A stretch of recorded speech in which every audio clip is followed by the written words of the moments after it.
Team, Sean here.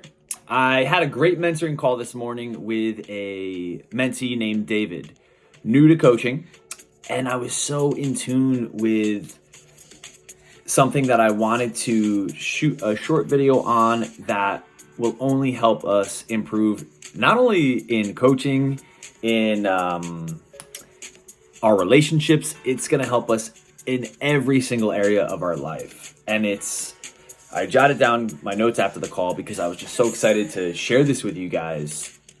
7 thoughts, tips, ways to improve or have better conversations. Now, I'm currently working on improving and upgrading our no sweat intro, which move away from that, our free consultation framework, and in just reviewing some of the data, some of my research, some of my reading, as I was rehearsing some of what the dialogue would look like, I was just thinking and so excited to jot down these 7 things. So here we go. Write them down, put them in a book somewhere, have them, because if your learning rate, if you just hear them, great. You probably won't remember them in 3 weeks. But if you listen, pause, write them down, review them, use them, it goes up like 70-80%.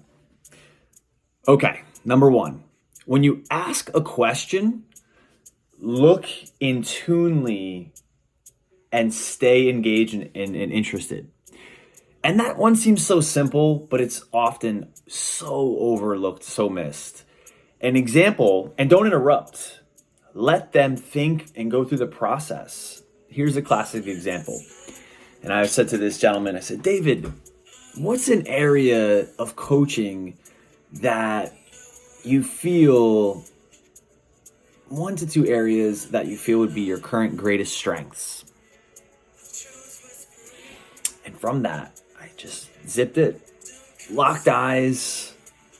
He didn't speak for maybe like 12 seconds because he was deep in thought. And I just let him think. So when you ask a question, I want to know the answer. So look actually interested, because you are. That's 1, simple. Number 2, when and if it gets real, lean in and block everything else and give your undivided attention.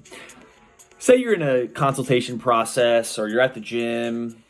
This is easier in a personal training environment, but a stranger or wherever you're about, and somebody share something heavy with you. Like yesterday, Kirsten shared something heavy with me, and I was sitting there with her, and I want her to know just through my face, because your body language says more than words can say. I could sit here and be like, yeah, and I understand. Yeah, I understand. And she's going to feel the incongruencies. But when she shares something, or anyone shares something that's real, you lean in. I'm tilting my head. That's just the natural thing.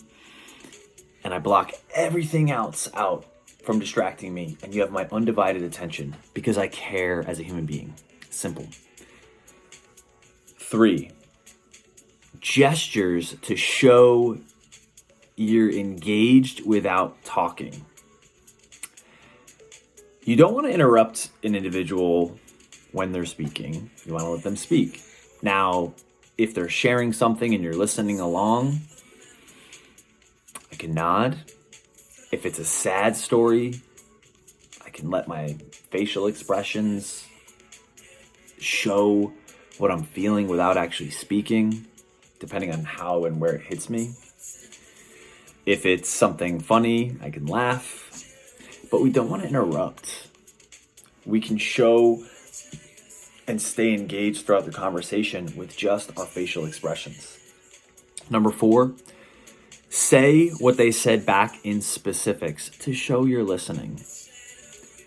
Example could be, someone says, I just had such a terrible experience with CrossFit before, and I'm nervous about that.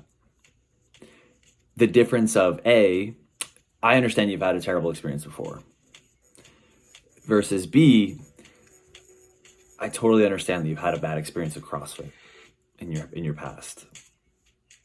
And then I would say whatever I need to say. I'm repeating back the words to show the engagement of listening. There's a higher connection rate there. It's simple, but trust me, it's often missed.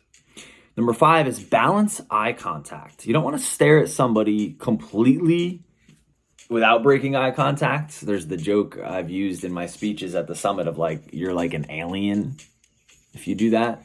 But you also don't want to avoid eye contact. It's balancing and knowing, okay, it's okay to look away at times, to think, look down. If you are thinking, usually people look up a certain direction, but balancing, looking intently at someone. Number 6 is fun. It's called matching and mirroring. You could match and mirror in tone, in body language, in your actions.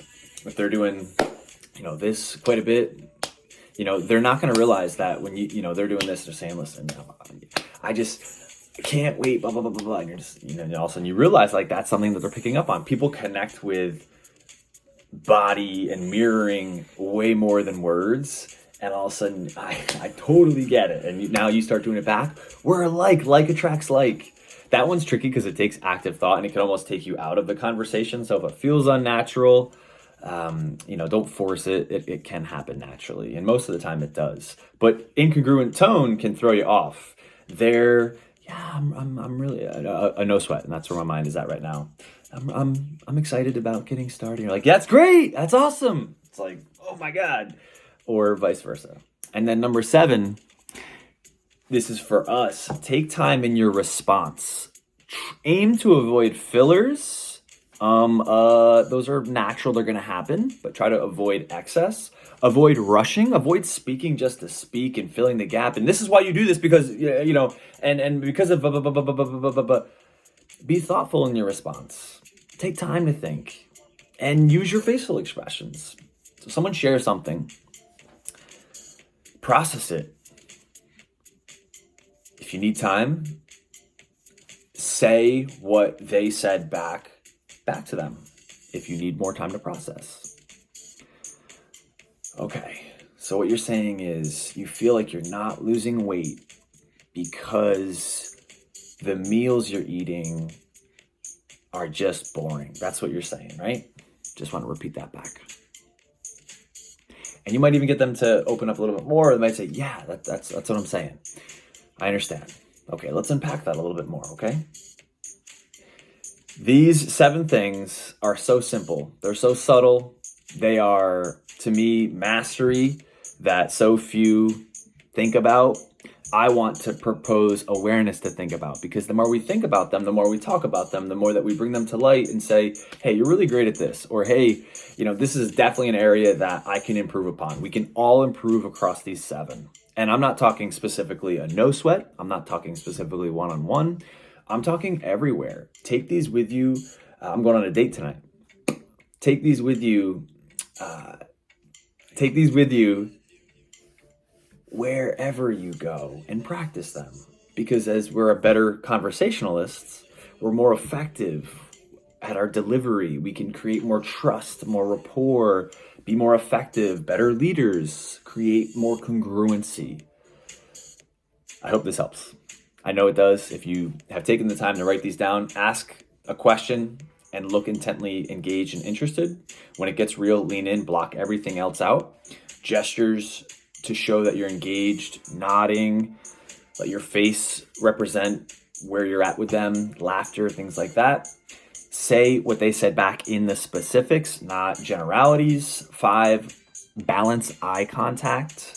Number 6, match and mirror tone, body language, and physical actions. And number 7, take time in your response. Aim to avoid fillers the best you can. Avoid rushing. Be thoughtful in your response and use your facial expressions. Love you.